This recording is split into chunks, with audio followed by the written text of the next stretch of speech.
Welcome back to another episode of Unpopular Opinions, the podcast where we dive into the deep end of the internet's quirkiest takes. Today, we're tackling a real spicy one from Reddit. Should students who help others cheat be punished less harshly than those receiving the answers? The post argues that giving test answers shouldn't lead to failing a class or expulsion, maybe probation, but not the academic guillotine. That's an interesting take right there. It seems to challenge the traditional view of cheating, doesn't it? Like, are we looking at the Robin Hood of academia? Oh, come on, Adam. It's more like Robin cheat. But seriously, if the helper gets less punishment, are we just encouraging a whole tutoring side hustle? Exactly. Imagine the new school year orientation. Welcome to Algebra 101, and here's your cheat buddy.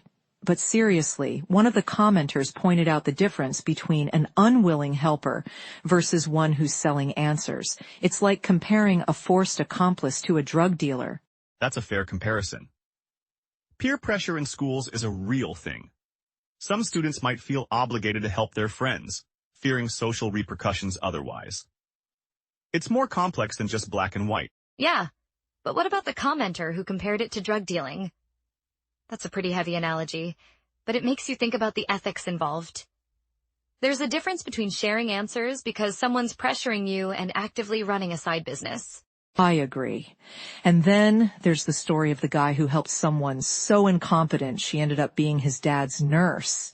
Talk about karma coming full circle. It's almost like an episode of a sitcom, minus the laugh track. It's a bit terrifying, actually. It raises the question of long-term consequences. Do we want to risk enabling incompetency in fields where competence is literally life or death? Exactly.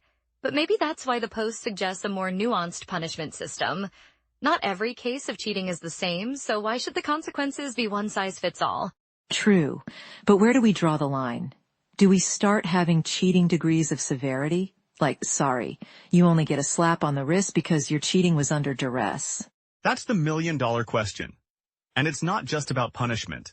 It's about teaching students the value of integrity and hard work.